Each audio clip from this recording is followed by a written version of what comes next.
Hello, story lovers. Welcome back to my channel. Madeline Love Part 148.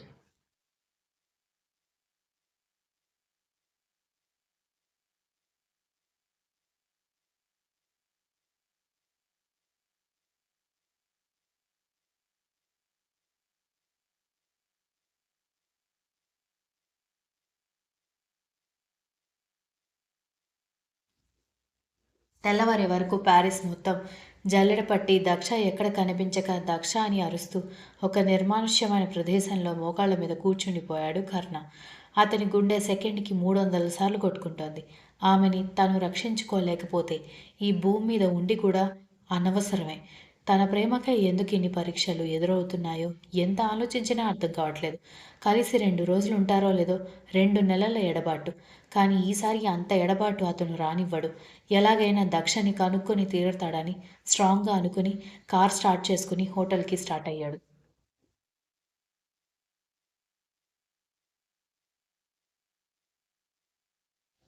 Virat కూడా కర్ణ కోసం ఎక్కడెక్కడో వెతికి హోటల్కి వచ్చేసరికి ఇద్దరూ ఒకేసారి హోటల్ పార్కింగ్కి చేరుకుంటే, ఎక్కడికి వెళ్ళిపోయావురా? నీకోసం ఎక్కడ వెతకాలి? రాత్రంతా నీకోసం పిచ్చోడిలాగా వెతికాను. నీకు నిద్ర లేదు, నాకు నిద్ర లేదని ఇద్దరు తిట్టుకుంటూ వస్తూనే, ఎక్కడికి వెళ్ళిపోయారు సార్? నేను మీకోసమే చాలాసేపటి నుంచి వెయిట్ చేస్తున్నాను. మీరు అడిగిన ఇన్ఫర్మేషన్ అంటూ వాళ్ళు రాత్రి పెట్టిన మనిషి తీసుకొచ్చి ఇన్ఫర్మేషన్ ఇవ్వడంతో, ప్రాపర్గా తీసుకొచ్చావు కదా, ఎక్కడ ఎలాంటి పొరపాటు జరగదు కదా అని అడిగాడు విరాట్. లేదు సార్, మన వాళ్ళకి ఆ మనుషులకి కొన్ని రిలేషన్షిప్స్ ఉన్నాయి. దాంతో అందులో తెలిసిన వ్యక్తి అందరికీ సంబంధించిన ఇన్ఫర్మేషన్ ఇచ్చాడు. వాళ్ళు చేసే వర్క్స్ గురించిన డీటెయిల్స్ మొత్తం ఇందులో రికార్డ్ అయి ఉన్నాయి అని ఒక పెన్ డ్రైవ్ ఇచ్చాడు ఆ వ్యక్తి.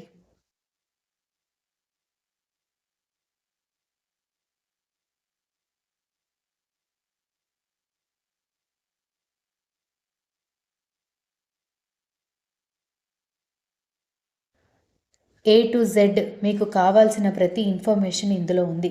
కాంటాక్ట్ నెంబర్తో సహా అన్నీ ఉన్నాయని ఆ వ్యక్తి చెప్పడంతో, గుడ్ జాబ్, ఏమైనా ఇన్ఫర్మేషన్ కావాలంటే మళ్ళీ పిలుస్తాను అనగానే, సదా మీ సేవలో అంటూ అతను వెళ్ళిపోవడంతో ఇన్ఫర్మేషన్ దొరికింది పద అంటూ కర్ణ చేపట్టుకుని హోటల్ రూమ్కి తీసుకెళ్ళి ఇద్దరూ ఫ్రెష్ అయిన తర్వాత సిస్టమ్కి కనెక్ట్ చేసుకొని అందరి ఇన్ఫర్మేషన్ చెక్ చేశారు.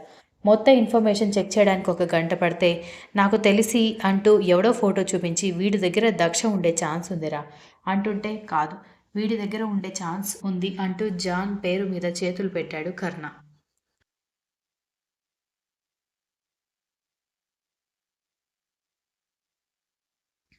జాన్ పేరు, అతని ఫేసు డీటెయిల్స్ చూసిన విరాట్, రేయ్, ఇంతకుముందు వీడికి మీతో పార్ట్నర్షిప్ ఉండేది కదా, ఆంటీ బలవంతంగా పార్ట్నర్షిప్ కట్ చేయించింది. వీడిని చూపిస్తావేంట్రా? వీడికి నీ గురించి తెలిసి కూడా ఇలా చేస్తాడని ఎలా అనుకుంటున్నావు అనగానే, నో, ఐఎమ్ డామ్ ష్యూర్ ఇది వీడి దగ్గరే ఉంది అని కర్ణ చెబుతుంటే, కర్ణ మూర్ఖంగా వాదిస్తున్నాడేమో అనిపించింది విరాట్కి. ఒరేయ్, అది మిస్ అయిన పిచ్చిలో నువ్వేదేదో మాట్లాడుతున్నావు. మీ నాన్నతో బిజినెస్ చేసిన వాడు మీ నాన్నకి కాబోయే కోడల్ని ఎలా తీసుకువెళ్తాడు అంటున్న విరాట్ మాటలకి, వాడే తీసుకెళ్లాడని కర్ణ గట్టిగా అరవడంతో, ఓకే ఓకే, నీకెందుకు అలా అనిపిస్తుందో అది కూడా చెప్పు అన్నాడు విరాట్.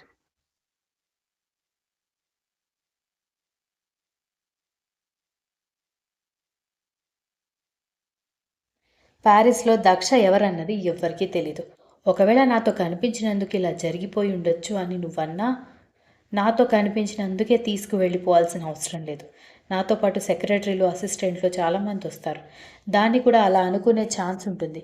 కానీ పర్టికులర్గా దక్షని తీసుకువెళ్ళి అలాగే ఉన్న మరొక అమ్మాయిని పంపించారంటే ఇది వాళ్ళ చెత్త ఐడియా అని చాలా క్లియర్గా ఉంది. దాని మీద అంత కోపం ఉన్నది మామ్ డాడీకి మాత్రమే. ఇంకెవరు దక్షని పాయింట్అవుట్ చేయరు. చేసినా కూడా ఇంత పకడ్బందీగా ప్లాన్ చేసే ఛాన్స్ లేదు.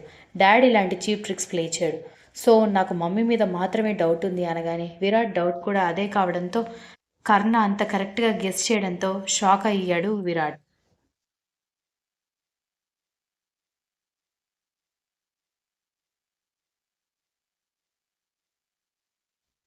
ఆ బ్రెయిన్కి ఒక దండం రా బాబు. రాత్రి నీ డిప్రెషన్ చూసి కొంచెం కూడా నువ్వు తెలివిగా ఆలోచించలేవు అనుకున్నాను. కానీ పాయింట్ టు పాయింట్ ఎంత బాగా అనలైజ్ చేశావు అని విరాట్ అనుకుంటూ ఉంటేనే, సో ఖచ్చితంగా అది వీడి దగ్గర ఉంటుంది. ఎందుకంటే మమ్మీకి తెలిసిన వెధవ వీడొక్కడు మాత్రమే. అప్పుడు వద్దు అని పార్ట్నర్షిప్ కట్ చేయించింది. ఇప్పుడు వేరే దారి లేదు కాబట్టి వీడిని కాంటాక్ట్ చేసి ఉంటుంది అని కరుణ అనగానే, సరే వాడు మీ మమ్మీ చెప్పిన పని చేయకుండా ఆ రూపంలో ఉన్న అమ్మాయిని ఎందుకు పంపించాడు? మీ మమ్మీ అసలు నీ పక్కన దక్ష ఉండడమే ఇష్టం లేదు. అలాంటప్పుడు దక్షని దూరం చేయాలి కదా! అదే రూపంలో ఉన్న మరొక దక్షని ఎందుకు పంపించినట్టు అని అడిగాడు విరాట్.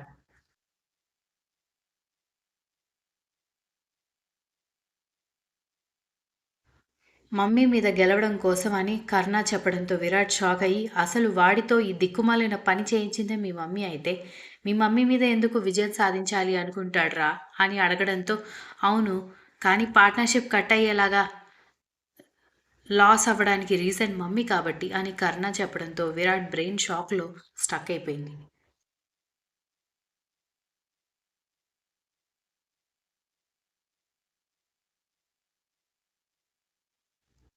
వాళ్ళు బయట నుంచి డోర్ లాక్ చేసుకున్నారని నిర్ధారించుకున్న తర్వాత వెంటనే ఆ మొబైల్ చేతిలోకి తీసుకుని, ఇదేంటి ఇంత విచిత్రంగా ఉంది అనుకుంటూ ఎన్ని బటన్స్ నొక్కి ఫోన్స్ ట్రై చేస్తున్నా కూడా అది వేరే ఏదో సౌండ్ ఇస్తూ ఉండడంతో అసలు దక్షకి ఏం చేయాలో అర్థం కాలేదు. ఎంత ట్రై చేస్తున్నా కర్ణకి కాల్ పోవట్లేదు. కానీ అదేదో వాయిస్ సెన్సింగ్ మాటలు వినిపిస్తూ ఉండేసరికి పిచ్చెక్కిపోయింది దక్షకి. టెన్షన్లో ఆమె ముందు గమనించలేదు, కానీ చాలాసేపటికి అది అని అర్థం కావడంతో తల పట్టుకుంది.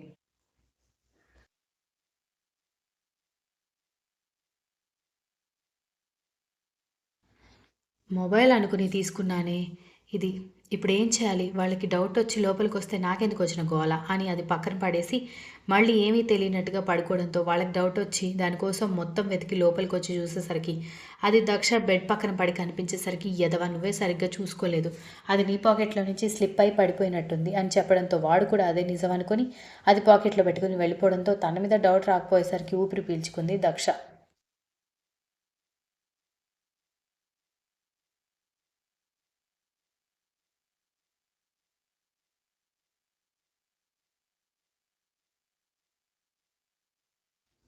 కర్ణ నెంబర్ కాంటాక్ట్ అవ్వడానికి ఒక్క టెలిఫోన్ దొరికినా బావుండు అని రూమ్ మొత్తం వెతికింది, కానీ అసలు ఎలాంటి ఎలక్ట్రానిక్ గ్యాడ్జెట్స్ లేవు.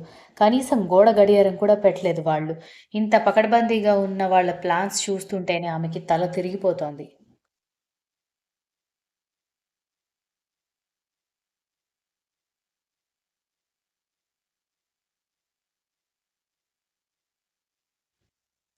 అంటే ఆంటీతో ఒప్పుకున్నట్టుగానే మాట్లాడుకుని ఆంటీ మీద గెలుపు సాధించడానికి దక్ష రూపంలో ఉన్న మరొక దక్షని పంపించాడనమాట. సో దక్ష తిరిగి వచ్చింది కాబట్టి ఆంటీ డిసప్పాయింట్ అయిపోయి పిచ్చెక్కిపోయి డిప్రెషన్లోకి వెళ్ళిపోతుంది.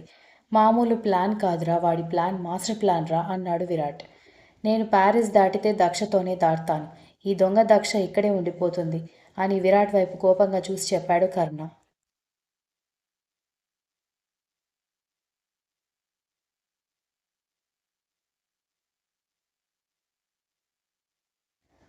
అన్నట్టు దీని దగ్గర దక్ష మొబైల్ ఏమైనా దొరికిందా అని అడగడంతో లేదు, అది ఎప్పుడు మొబైల్ వాడుతున్నట్టుగా కనిపించలేదు.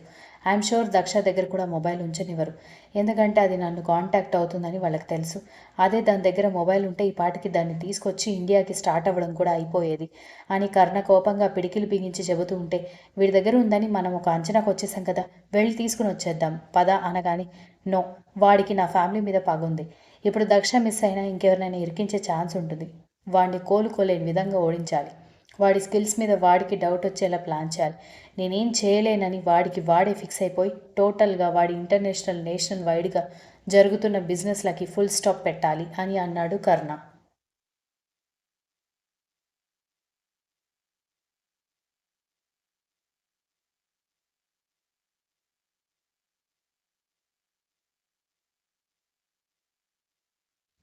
కానీ ఇదంతా చాలా పెద్ద ప్రాసెస్ రా అని అన్నాడు విరాట్. కర్ణ ఒక లుక్ ఇచ్చే జాన్ గాడికి ఎలా ఫుల్ స్టాప్ పెట్టాలో ఆలోచిస్తున్నాడు. వెంటనే ల్యాప్టాప్ తన వైపు తిప్పుకొని జాన్ గాడి గురించి సెర్చ్ చేయడం మొదలుపెట్టాడు. ఒక పావుగంట సెర్చ్ చేసిన తర్వాత తనకు కావాల్సిన ఇన్ఫర్మేషన్ దొరికేసరికి కర్ణ పెదాల చివర ఒక స్మైల్ నిలిచింది. కర్ణ నవ్వు చూసి విరాట్ అదో రకంగా చూస్తూ, ఎందుకురా ఇప్పుడు ఆ విలనీ స్మైల్ అని అడిగాడు. విరాట్ మాటలకి కర్ణ ల్యాప్టాప్ విరాట్ వైపు తిప్పేసరికి జాన్ డీటెయిల్స్ అన్నీ ఒకసారి చూసి, ఏంట్రా వీడికి ఒక గర్ల్ ఫ్రెండ్, మళ్ళీ ఆ అమ్మాయిని పెళ్లి చేసుకొని 5గురు పిల్లలు కూడా ఉన్నారా అని అడగడంతో కర్ణ నవ్వుకున్నాడు.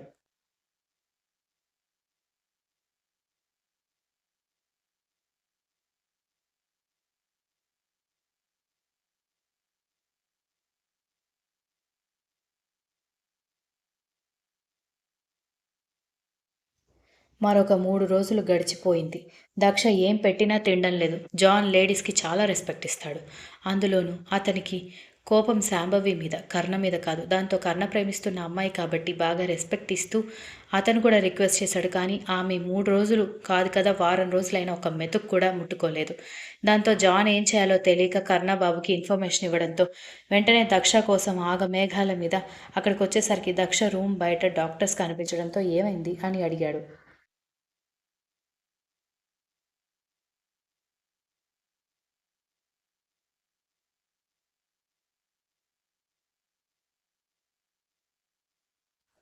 జాన్ కంగారు పడుతుంటే ఏమైంది అని గట్టిగా అడగడంతో డాక్టర్ వైపు చూశాడు జాన్. వారం రోజుల నుంచి ఏమీ తినకపోవడం, పైగా బాగా టెన్షన్ తీసుకోవడం వల్ల ఆమె హెల్త్ బాగా అప్సెట్ అయింది. అంతేకాదు, మెంటల్ టెన్షన్ తీసుకోవడం వల్ల నరాల పనితీరు కూడా కాస్త డిస్టర్బెన్స్గా అనిపిస్తోంది. ఒక 2 అవర్స్ గడిస్తే గానీ ఏం చెప్పలేం అన్నారు.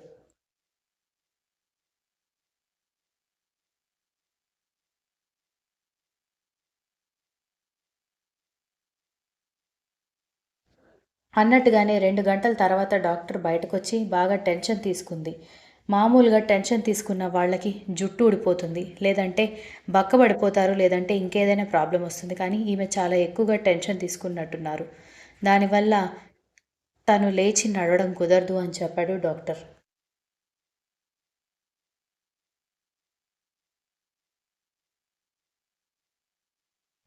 విరాట్ తల పట్టుకుని కళ్ళలో నుంచి నీళ్లు కారుతుంటే బాధగా కర్ణ వైపు చూశాడు.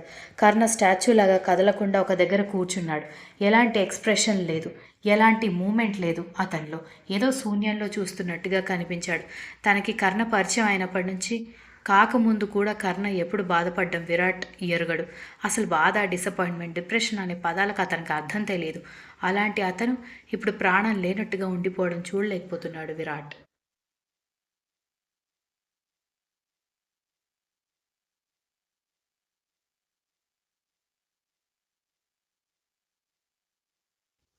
రే కర్ణ, నాకసలు నిన్ను ఎలా ఓదార్చాలో కూడా అర్థం కావట్లేదురా. ఇప్పుడు ఇప్పుడేం చేద్దాం అని ఏం చెప్పాలో, ఏం మాట్లాడాలో తెలియక విరాట్ తల పట్టుకొని కూర్చుండిపోయాడు. అలా ఇద్దరు ఎంతసేపు కూర్చుండిపోయారో తెలియలేదు వాళ్ళకి. చాలాసేపటికి నర్స్ వాళ్ళ దగ్గరకొచ్చి లోపలికి ఒకసారి చూసి చూడ్డానికి వెళ్ళారా అని అడగడంతో లేదని విరాట్ చెప్పడంతో అయితే వెళ్ళి చూడండి, ప్రాబ్లం లేదు అనగానే విరాట్ కర్ణ వైపు చూసి దక్షిణ్ చూద్దాం రారా అని పిలిచాడు. కానీ కర్ణ ఏం మాట్లాడే పరిస్థితిలో లేకపోవడంతో విరాట్ తల కొట్టుకుంటూ కన్నీళ్లు పెట్టుకున్నాడు. ఇంతలో కాల్ వచ్చింది.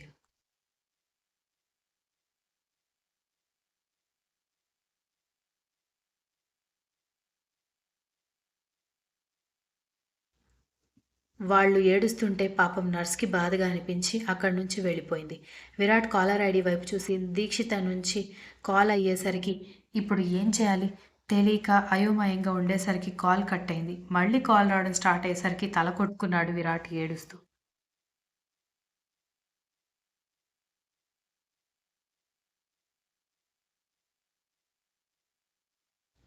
రెండవసారి కూడా ఫోన్ కట్ అయిపోయి మళ్ళీ రింగ్ అవ్వడంతో ఇక తప్పక విరాట్ ఫోన్ లేపాడు. కానీ అతనికి ఏడుపు ఏమాత్రం ఆగకపోయేసరికి ఏమైంది విరాట్? ఎందుకు ఏడుస్తున్నావు? నువ్వు బాగానే ఉన్నావా? అని కంగారు పడుతూ అడుగుతున్న విరాట్ మాత్రం ఆపకుండా కన్నీళ్లు పెట్టుకుంటూనే ఉన్నాడు.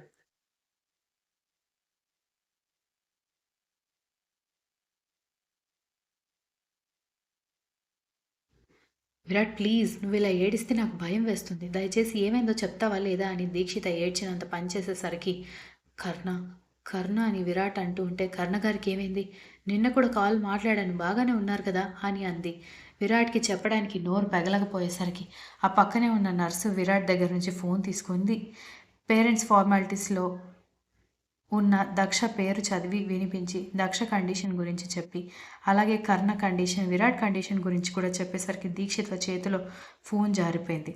అప్పటికే దీక్షిత కంగారు పడుతున్న మాటలకి ఆమె పక్కకొచ్చి ఏమైందమ్మా అని అడుగుతున్న నారాయణ, ఇందిర కూడా ఫోన్ వదిలేసిన కూతురు వైపు ఆశ్చర్యంగా చూశారు.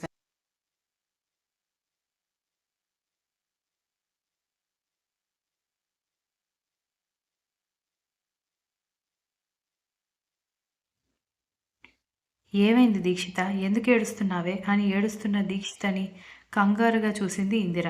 దక్ష అని గట్టిగా అరిచింది దీక్షిత.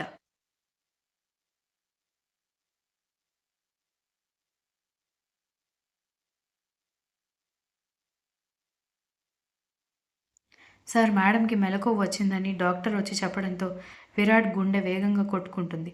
నెమ్మదిగా కర్ణ చేతిని పట్టుకుని, కర్ణ దక్షకి మెలకువ వచ్చిందంట రా. ఎవరు కనిపించకపోతే బెదిరిపోయి ఏడుస్తుంది. పద అంటూ బలవంతంగా బొమ్మలాగా కూర్చున్న కర్ణ భుజాలు పట్టుకుని లోపలికి తీసుకెళ్ళగానే మస్కగా కనిపిస్తున్న కళ్ళు తెరిచి ఎదురుగా కనిపిస్తున్న విరాట్ కర్ణ ఇద్దరిని చూడగానే దక్ష ప్రాణం లేచి వచ్చినట్టయింది. కన్నాని పిలుస్తూ లేవబోయిన ఆమె శరీరం కొంచెం కూడా కదలకపోయేసరికి అర్థం కానట్టుగా కర్ణ విరాట్ ఇద్దరి వైపు చూసేసరికి విరాట్ ఏం ఆన్సర్ చెప్పాలో అర్థం కాక గుండె గూడ్స్ ట్రైన్ లాగా సౌండ్ చేస్తుంటే కర్ణ మాత్రం దక్ష వైపు రెప్ప కొట్టకుండా బొమ్మలాగా చూస్తున్నాడు.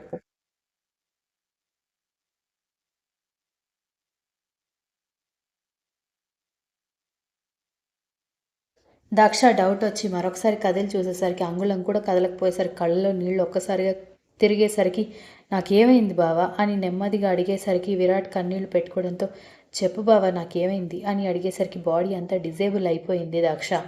కదల్లేవు, బాగా టెన్షన్ తీసుకుని ఫుడ్ తీసుకోకుండా ఉండడంతో నరాలు ఎఫెక్ట్ అయ్యాయి కదా, అందుకే బాడీ డిజేబుల్ అయిపోయింది అని చెప్పడంతో దక్ష షాక్తో కళ్ళు పెద్దవి చేస్తే ఆగకుండా ఆమె కన్నీళ్లు జారిపోతూ ఆమె జుట్టులోకి ఇంకిపోతున్నాయి. Continues. If you like the story please like, share, comment and don't forget to subscribe.